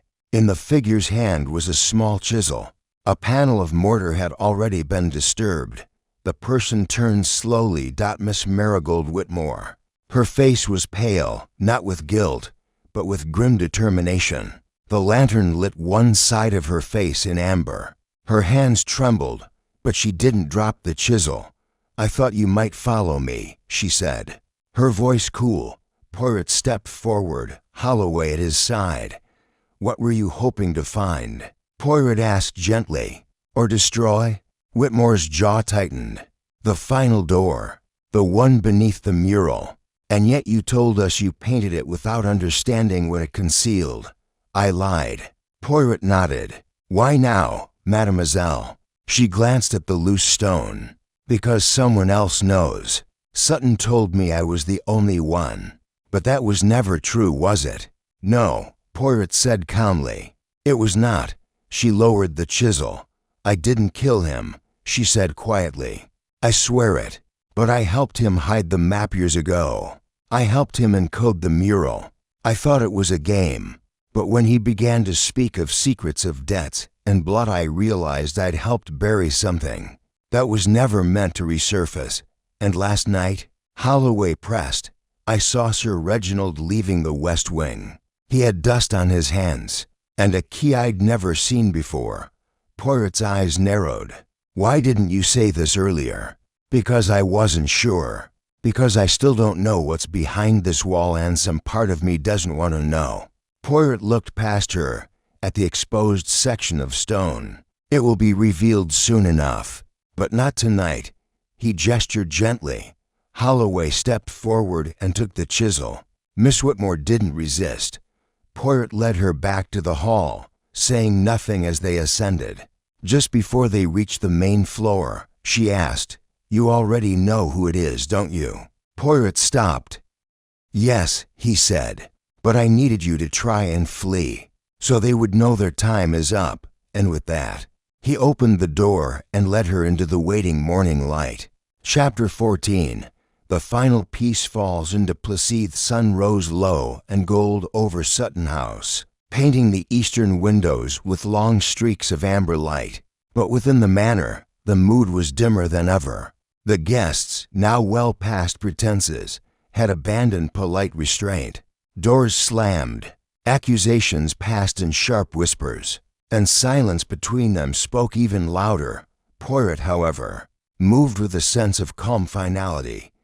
He stood in the center of the drawing room that morning, his gloved hands tucked behind his back, surveying the arrangement of furniture, the angle of light through the drapes, and the tapestry once more. Behind the ancient woven threads, the wall's hidden panel remained closed but not forgotten. Inspector Holloway entered, holding a folded page. "Report from the constables," he said. "No sign of any intruder the night Sutton died. Grounds were clear, doors and windows untouched. No foreign prints."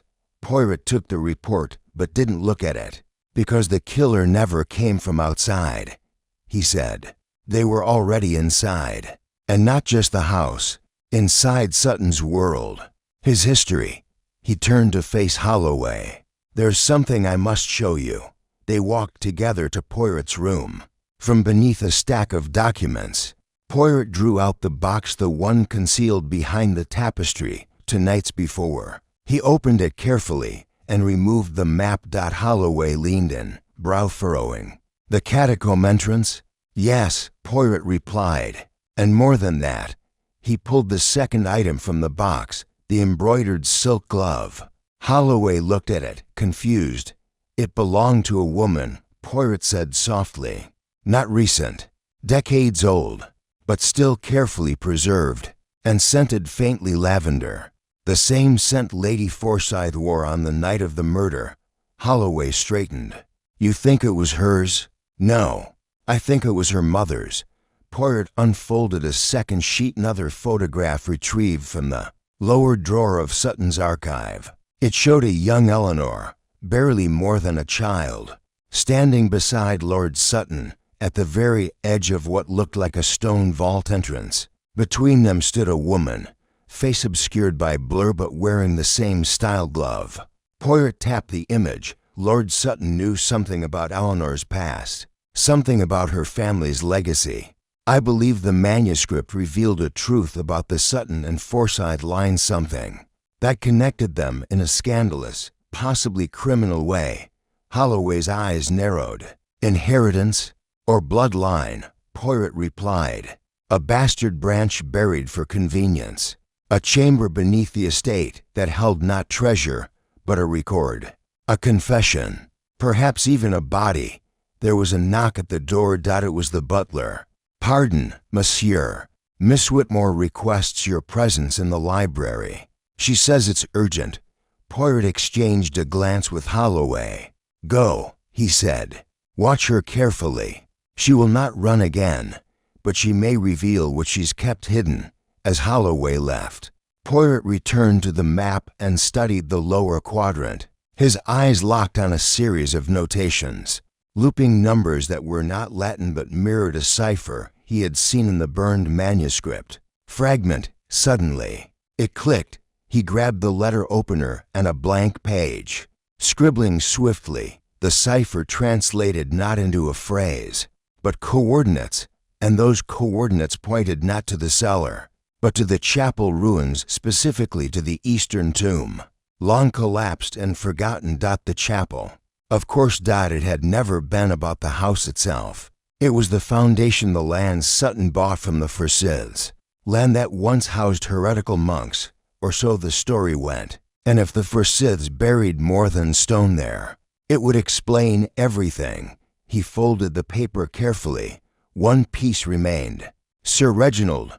Poirot found him where he expected, alone in the smoking room, drink in hand, a small fire crackling low. The older man barely looked up as Poirot entered, still chasing ghosts. Reginald muttered. Poirot closed the door behind him. "None, monsieur. I have caught the ghost. Now I must decide what to do with the man behind the mask." Reginald set down his glass. Poirot stepped closer, voice quiet but firm. You knew what lay beneath that chapel. You knew Sutton would find it. That is why you gave him the land. You thought it would silence him. Reginald's jaw tightened. I thought it would distract him. Poirot nodded. But it did not. It awakened him. Silence fell. Then, at last, Sir Reginald spoke. My father made a mistake. Years ago, a woman, a child, illegitimate, the kind of scandal that ruins legacies. Sutton found out. He wanted to reveal it. Call it justice. I called it desecration. Poirot said nothing. He would have torn down the whole name for the sake of a principle, and so you silenced him. Poirot whispered. Reginald met his gaze. Not with my hands, none, Poirot said, but with your influence, with a lie whispered in the right ear, with a guilt you knew someone else could not bear. Sir Reginald stood. Who, Poirot? He said bitterly. Who do you believe killed him? Poirot looked at him for a long moment, then said softly, the person who loved him most, and who believed the truth would destroy her own life if it came to light. And with that, the final piece fell into place. The map, the glove, the archive, the name Eleanor, Lady Forsyth. The truth had risen, and in the morning he would reveal it all. Chapter 15. The final gathering drawing room had been rearranged with a quiet ceremony. Chairs were placed in a crescent arc around the fireplace. The heavy drapes had been pulled back to let in the morning sun, and on the mantel above the hearth stood the ornate box that had once been hidden. Behind Lord Sutton's tapestry closed now, its mystery ready to speak. Poirot stood before it, serene and composed. His mustache had been trimmed to perfection, his cuffs crisp, and his expression unreadable. To the untrained eye, he appeared at ease, but beneath that stillness was a mind wound tight, a machine of logic waiting to release its final calculation.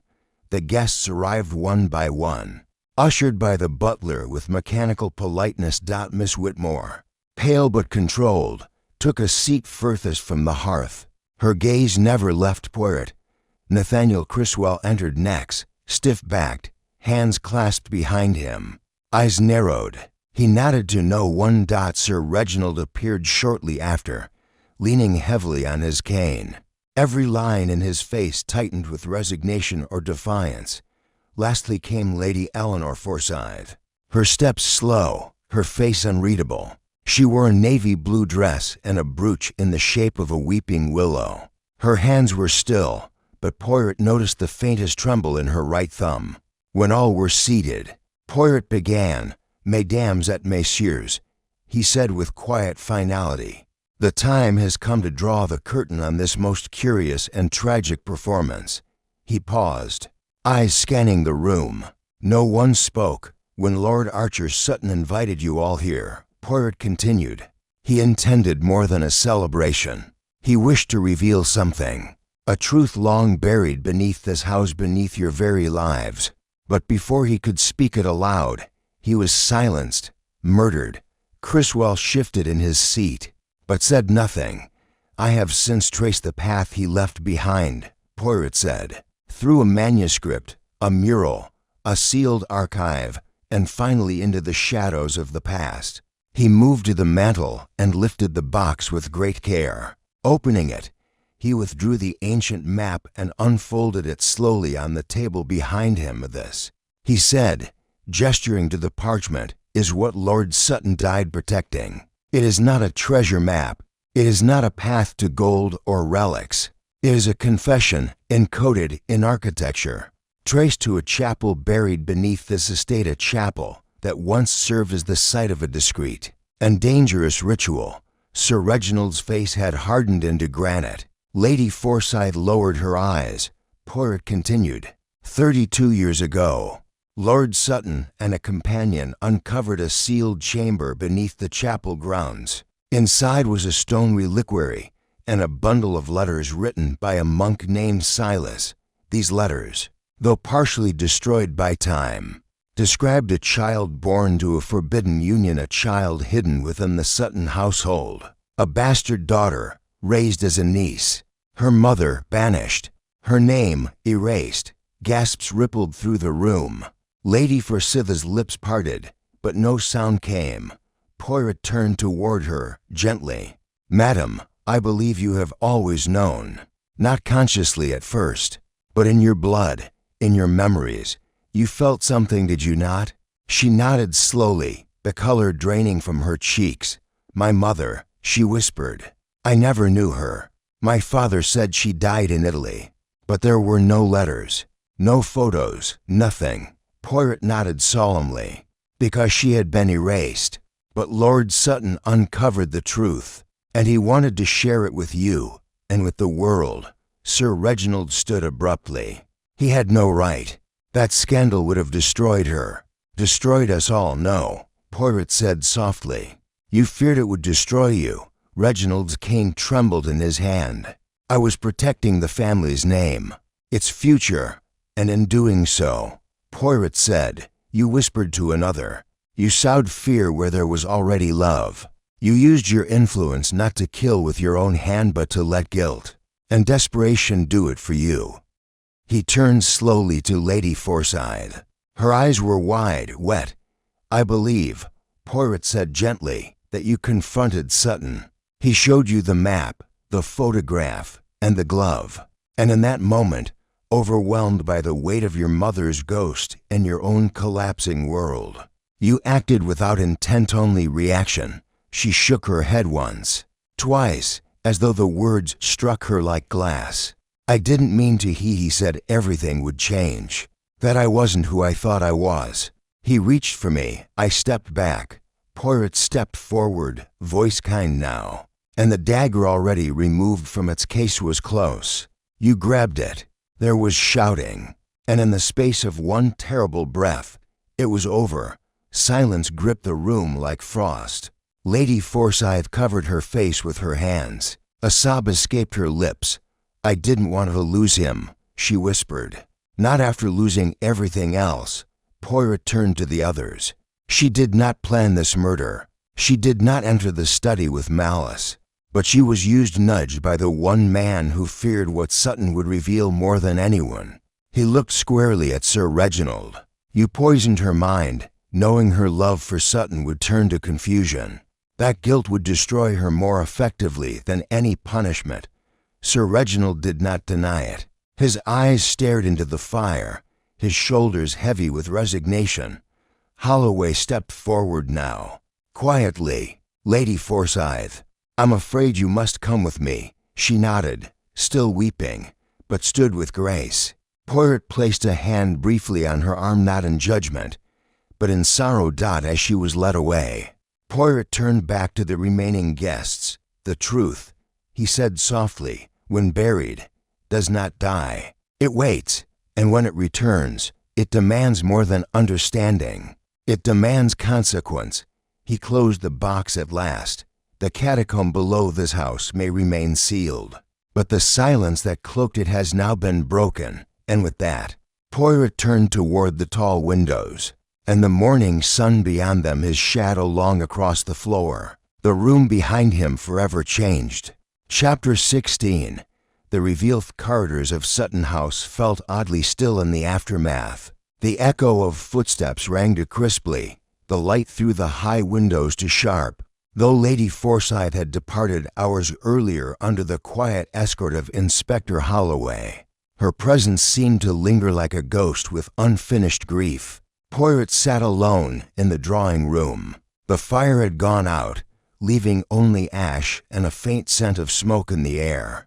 The velvet box, the map, and the glove were gone, collected, catalogued, and sealed away by Scotland Yard. Yet even without their physical presence, they haunted the air as if the truth itself were a lingering aroma. Nathaniel Criswell was the first to break the silence. He entered the room just past noon, his boots echoing on the floorboards. His usual sternness had softened into something more introspective. "I didn't believe it," he said without preamble, taking the chair across from Poirot, "that someone like Lady Forsyth could be capable." Poirot glanced at him over the rim of his teacup. It is always the ones we believe incapable who act in moments of greatest passion, because they have never been taught how to survive disappointment. Criswell frowned, then nodded. You were right to let it unfold. I would have pushed for an arrest far too soon. Poirot smiled faintly. It is not always the one who wields the weapon who is the most dangerous. It is often the one who places it within reach. Criswell said nothing, then stood and excused himself, leaving Poirot once again in solitary quiet. Shortly after, Miss Whitmore arrived. Unlike Criswell, she knocked politely before entering.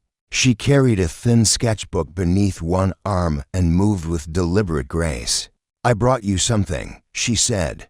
Poirot raised a brow. A gift, mademoiselle? A sketch. From the morning after the murder. She handed him the open book. Inside, charcoal lines formed the delicate outline of Lord Sutton's face's expression, neither serene nor fearful, but thoughtful. Humans, I drew it from memory, she added.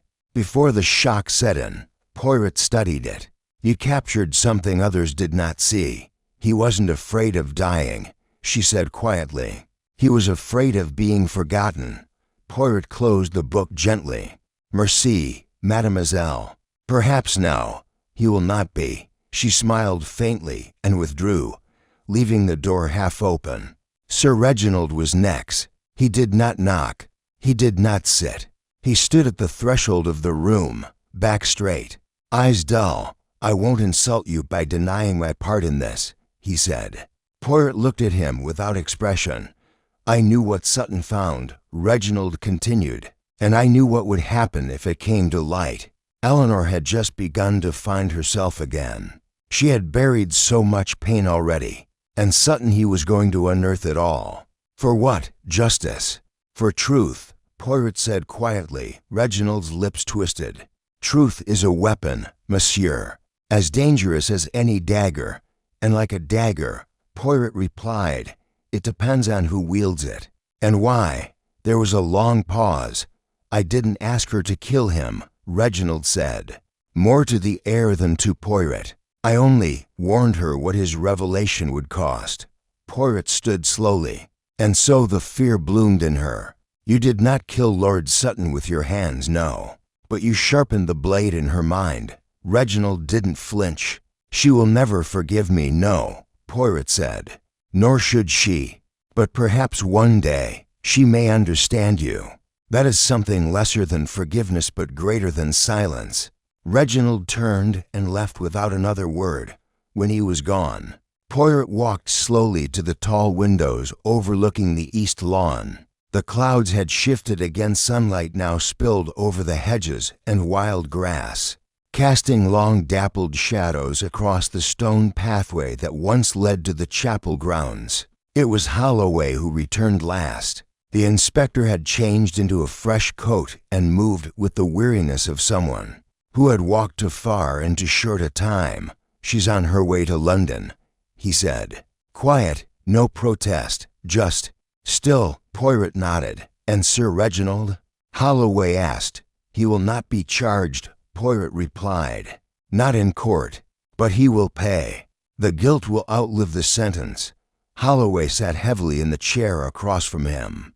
What did Sutton really hope to gain, do you think, from all this? Poirot considered the question, then answered slowly. He wanted peace, not for himself, but for her, for Eleanor. He believed if she knew the truth of who she truly was, where she truly came from, she would be free.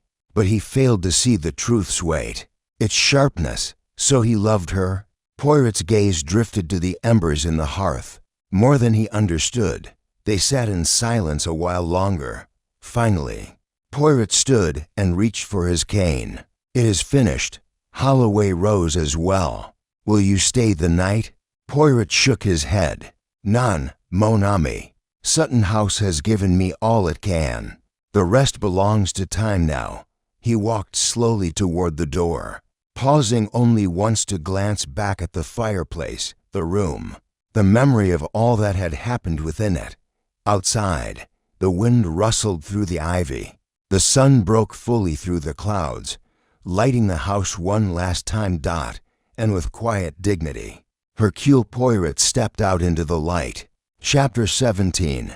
Outcome. And just as 2 days had passed since Hercule Poirot departed Sutton House, and still the silence hung over its corridors like dust in old sunlight. The guests had scattered, some to their homes, others to quiet hotels where gossip could not find them. But within the house itself, the consequences of the murder still lingered in every creak of the staircase, every page of an unread book, every echo of a voice that had once believed it would never be silenced. Lady Forsyth, now Eleanor Whitmore by legal name, was held at Holloway Gaol. The news of her arrest had not yet reached the public. Sir Reginald, using the last threads of his influence, had ensured discretion, but the whispering would begin soon enough, not about the crime alone, but about the truth unearthed, the Sutton legacy, and the chapel beneath it. In London, Poirot stood beside a small window in his Whitehaven Mansions flat. The morning was crisp. A folded newspaper lay untouched on the table behind him, though the headline stared out boldly. Daughter of legacy murdered lord in family scandala. Had no interest in the article's distortions. The facts, as always, were less dramatic and more painful than the public wished to accept. A knock came at the door. Hastings entered, hat in hand, brow furrowed with habitual concern. "I came as soon as I read it," he said. "Good heavens, Poirot, what a business! I can hardly believe it." Poirot offered him a seat but remained standing, because she did not seem the type. Nest's pause. Poirot said softly, "Exactly. A murderer." She was refined, fragile, even sweet at times. "How could mon ami?" Poirot interrupted gently. "People are rarely the type we think they are. They are layered, hidden. They act not from evil, but from fear, from grief, from a sudden collapse of the mind." Hastings nodded uneasily, glancing at the paper again. "So it's true, then. She did it." "Yes," Poirot replied, "but not with intent. The act was one of passion, confused and sudden. The real guilt lies not only in the blade, but in the web woven around her by others." He walked to the fireplace and picked up a small object from the mantel. A copy of the Sutton manuscript. The original had been returned to the authorities, but a facsimile remained in Poirot's possession. Dense Latin, marginalia in Sutton's own hand, and the cipher that had cracked open the estate's most terrible secret. She was protecting a version of her life, Poirot continued, the version given to her, the version she was told was safe. "Yes," he said, "but I needed you to try and flee, so they would know their time is up." And with that, he opened the door and led her into the waiting morning light. Chapter 14. The final piece falls into Placide. Sun rose low and gold over Sutton House, painting the eastern windows with long streaks of amber light. But within the manor, the mood was dimmer than ever. The guests, now well past pretenses, had abandoned polite restraint. Doors slammed, accusations passed in sharp whispers, and silence between them spoke even louder. Poirot, however, moved with a sense of calm finality. He stood in the center of the drawing room that morning, his gloved hands tucked behind his back, surveying the arrangement of furniture, the angle of light through the drapes, and the tapestry once more.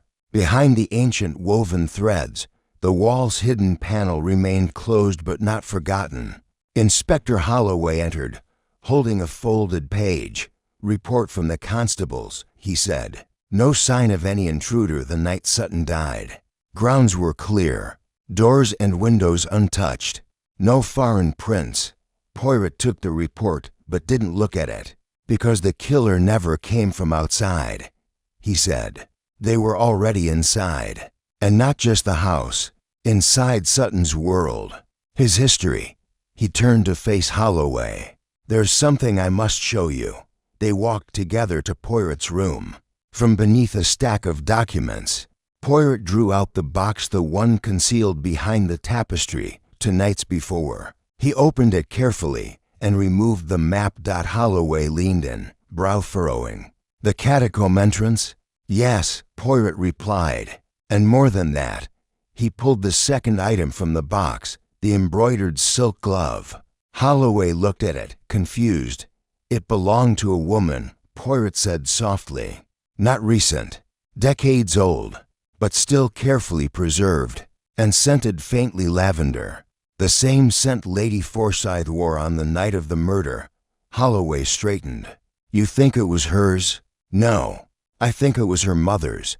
Poirot unfolded a second sheet, another photograph retrieved from the lower drawer of Sutton's archive. It showed a young Eleanor, barely more than a child, standing beside Lord Sutton at the very edge of what looked like a stone vault entrance. Between them stood a woman, face obscured by blur but wearing the same style glove. Poirot tapped the image. Lord Sutton knew something about Eleanor's past, something about her family's legacy. I believe the manuscript revealed a truth about the Sutton and Forsyth line, something that connected them in a scandalous, possibly criminal way. Holloway's eyes narrowed. Inheritance or bloodline? Poirot replied. A bastard branch buried for convenience. A chamber beneath the estate that held not treasure, but a record. A confession. Perhaps even a body. There was a knock at the door. It was the butler. Pardon, monsieur. Miss Whitmore requests your presence in the library.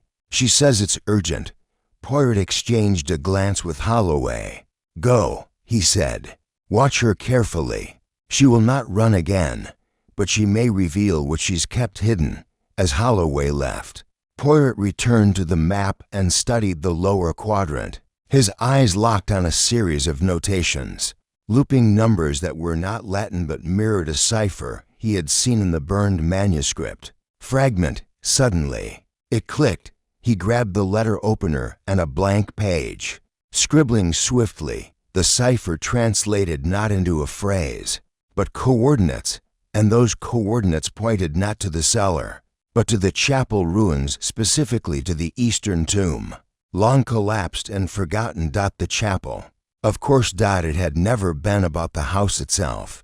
It was the foundation, the land Sutton bought from the Forsyths, land that once housed heretical monks, or so the story went. And if the Forsyths buried more than stone there, it would explain everything. He folded the paper carefully. One piece remained. Sir Reginald. Poirot found him where he expected, alone in the smoking room. Drink in hand, a small fire crackling low. The older man barely looked up as Poirot entered, still chasing ghosts. Reginald muttered. Poirot closed the door behind him. None, monsieur. I have caught the ghost. Now I must decide what to do with the man behind the mask. Reginald set down his glass. Poirot stepped closer, voice quiet but firm. You knew what lay beneath that chapel. You knew Sutton would find it. That is why you gave him the land. You thought it would silence him. Reginald's jaw tightened. I thought it would distract him. Poirot nodded. But it did not. It awakened him. Silence fell. Then, at last, Sir Reginald spoke. My father made a mistake. Years ago, a woman, a child, illegitimate, the kind of scandal that ruins legacies. Sutton found out. He wanted to reveal it. Call it justice. I called it desecration. Poirot said nothing. He would have torn down the whole name for the sake of a principle, and so you silenced him. Poirot whispered. Reginald met his gaze. Not with my hands, none, Poirot said, but with your influence, with a lie whispered in the right ear, with a guilt you knew someone else could not bear. Sir Reginald stood. Who, Poirot? He said bitterly. Who do you believe killed him? Poirot looked at him for a long moment, then said softly, the person who loved him most, and who believed the truth would destroy her own life if it came to light. And with that, the final piece fell into place. The map, the glove, the archive, the name Eleanor, Lady Forsyth. The truth had risen, and in the morning he would reveal it all. Chapter 15. The final gathering drawing room had been rearranged with a quiet ceremony. Chairs were placed in a crescent arc around the fireplace. The heavy drapes had been pulled back to let in the morning sun, and on the mantel above the hearth stood the ornate box that had once been hidden. Behind Lord Sutton's tapestry closed now, its mystery ready to speak. Poirot stood before it, serene and composed. His mustache had been trimmed to perfection, his cuffs crisp, and his expression unreadable. To the untrained eye, he appeared at ease. But beneath that stillness was a mind wound tight, a machine of logic waiting to release its final calculation. The guests arrived one by one, ushered by the butler with mechanical politeness. Miss Whitmore, pale but controlled, took a seat furthest from the hearth. Her gaze never left Poirot. Nathaniel Criswell entered next, stiff-backed, hands clasped behind him, eyes narrowed. He nodded to no one. Sir Reginald appeared shortly after, leaning heavily on his cane. Every line in his face tightened with resignation or defiance. Lastly came Lady Eleanor Forsyth, her steps slow, her face unreadable. She wore a navy blue dress and a brooch in the shape of a weeping willow. Her hands were still, but Poirot noticed the faintest tremble in her right thumb. When all were seated, Poirot began. "Mesdames et messieurs," he said with quiet finality, "the time has come to draw the curtain on this most curious and tragic performance." He paused, eyes scanning the room. No one spoke. "When Lord Archer Sutton invited you all here," Poirot continued, "he intended more than a celebration. He wished to reveal something, a truth long buried beneath this house, beneath your very lives." But before he could speak it aloud, he was silenced, murdered. Criswell shifted in his seat, but said nothing. "I have since traced the path he left behind," Poirot said, "through a manuscript, a mural, a sealed archive, and finally into the shadows of the past." He moved to the mantel and lifted the box with great care. Opening it, he withdrew the ancient map and unfolded it slowly on the table behind him. "This," he said, gesturing to the parchment, "is what Lord Sutton died protecting. It is not a treasure map. It is not a path to gold or relics. It is a confession encoded in architecture, traced to a chapel buried beneath this estate, a chapel that once served as the site of a discreet and dangerous ritual." Sir Reginald's face had hardened into granite. Lady Forsyth lowered her eyes. Poirot continued, 32 years ago, Lord Sutton and a companion uncovered a sealed chamber beneath the chapel grounds. Inside was a stone reliquary and a bundle of letters written by a monk named Silas. These letters, though partially destroyed by time, described a child born to a forbidden union, a child hidden within the Sutton household, a bastard daughter raised as a niece, her mother banished, her name erased. Gasps rippled through the room. Lady Forsyth's lips parted, but no sound came. Poirot turned toward her, gently. "Madam, I believe you have always known, not consciously at first, but in your blood, in your memories. You felt something, did you not?" She nodded slowly, the color draining from her cheeks. "My mother," she whispered. "I never knew her. My father said she died in Italy, but there were no letters, no photos, nothing." Poirot nodded solemnly. "Because she had been erased. But Lord Sutton uncovered the truth, and he wanted to share it with you and with the world." Sir Reginald stood abruptly. "He had no right. That scandal would have destroyed her, destroyed us all." "No," Poirot said softly. "You feared it would destroy you." Reginald's cane trembled in his hand. "I was protecting the family's name, its future, and in doing so," Poirot said, "you whispered to another. You sowed fear where there was already love. You used your influence not to kill with your own hand but to let guilt and desperation do it for you." He offered her a small smile. "Not chasing, just checking if anyone has decided to speak." They stood in silence for a moment, watching the wind ruffle through the brush. They found the second reliquary. Holloway said eventually, "Buried deeper. Another sealed chamber, older than the first. No gold, no scrolls, just bones. Small ones, a woman. likely buried without rites. Marigold's breath caught slightly. The mother? Perhaps. There's no name. But the timing fits. No family marker, no record of a passing. She nodded, then turned to the ruined archway. This place is older than its stones. Even the air feels haunted. Holloway hesitated, then said quietly, Poirot told me you were the only one who saw what Sutton was trying to say. Before the murder, I don't think even Sutton knew the full weight of it, she replied. He thought unearthing the truth would bring justice. But justice doesn't always follow revelation, and you? He asked, What are you hoping to do now? She smiled faintly.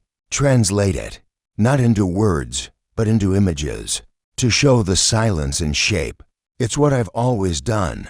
They walked slowly along the perimeter of the ruins, passing stones engraved with half-worn Latin phrases and sunken graves that hadn't been touched in a century. The earth here seemed reluctant to surrender its memories, holding them tightly beneath roots and gravel. I never believed in the power of heritage, Marigold said softly. But this story makes you understand how deeply people bury themselves in the myths of their bloodlines. Holloway gave a quiet grunt of agreement. Sutton tried to sever the myth. Reginald tried to protect it. And Eleanor, he trailed off. She was the cost, Marigold finished. Holloway looked over at her. Will you paint her? Marigold tilted her head. Not yet. Maybe not ever. You don't paint grief while it's still pulsing. It becomes something else.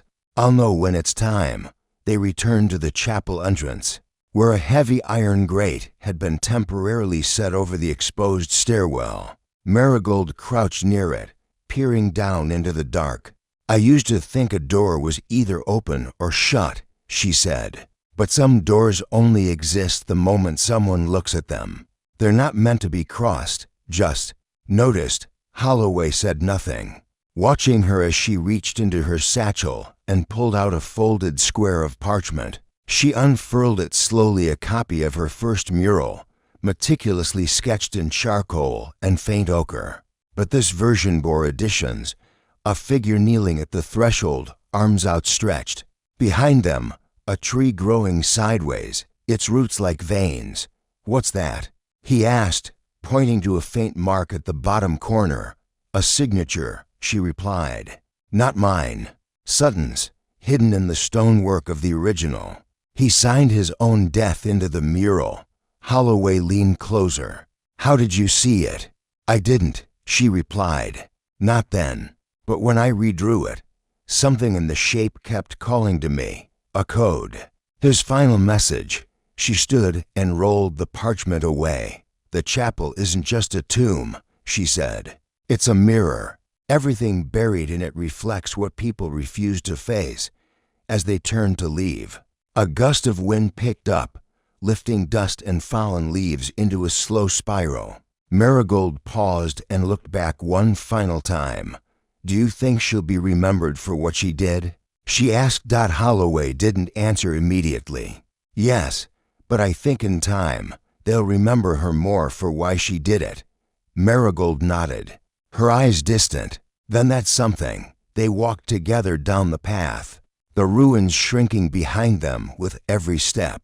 But the silence they left behind was no longer empty. It was charged, echoing not with pain, but with the presence of truth, however difficult, however long buried. At the edge of the estate, Marigold paused to look back once more. The stones no longer looked like ruins.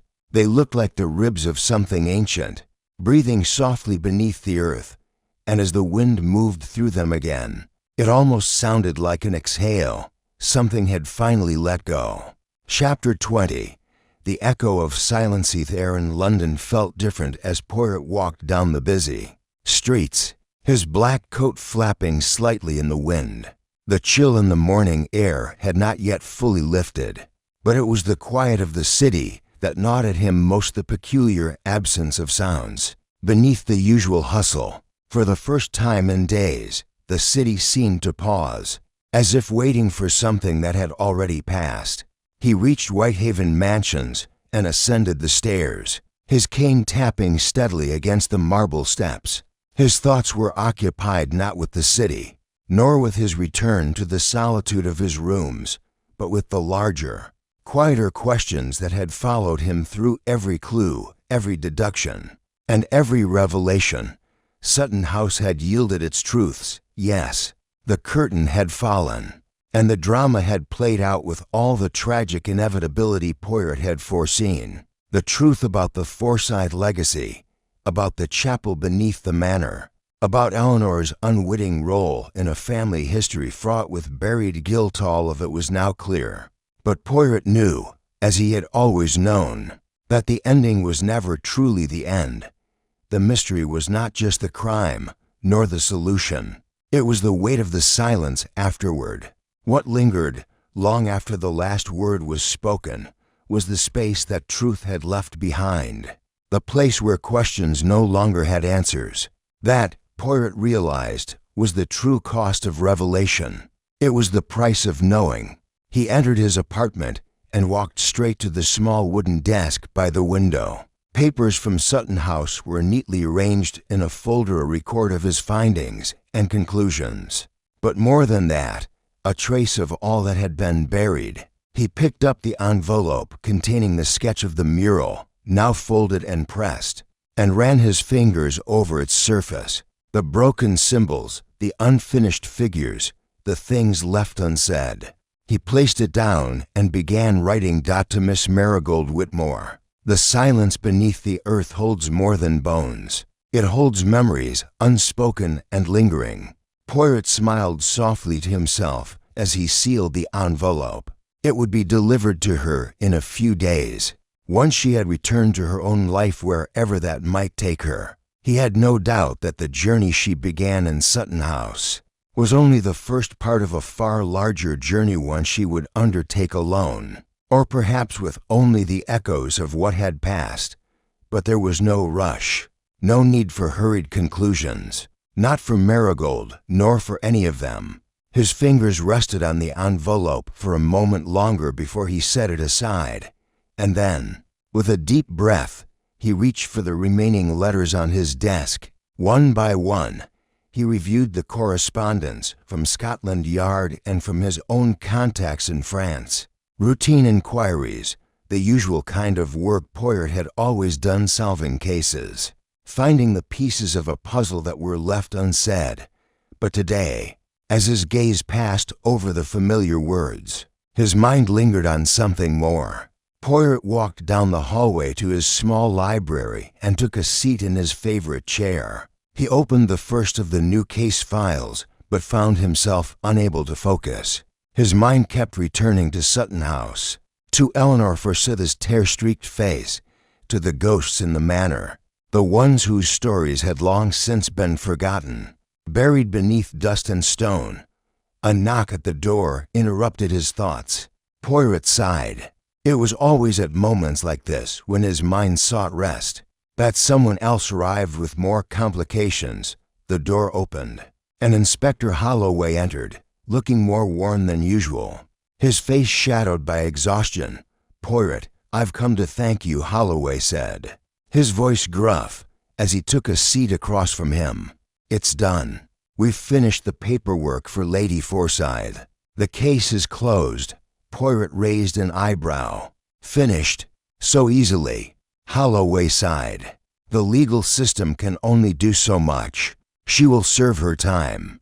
But it's clear, Poirot, that she didn't mean for Sutton to die. She didn't know the truth of what she was doing. She was," his voice faltered, "she was just a woman trapped by too many things at once. By love, by fear, by guilt." Poirot studied him. "You speak of her with some sympathy, Inspector." Holloway looked up, meeting his gaze. "It's hard not to. She never had a chance. Not with the weight of her bloodline hanging over her. Not with a history she didn't ask for, thrust upon her." Poirot leaned back in his chair, folding his hands in his lap. "That is where the true burden lies, in the inheritance of lies." Holloway was silent for a moment, then spoke again. "What about Sir Reginald?"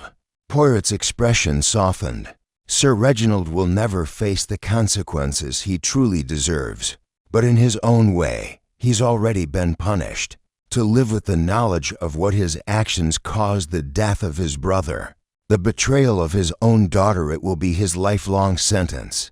He will never escape the legacy of what he chose to do.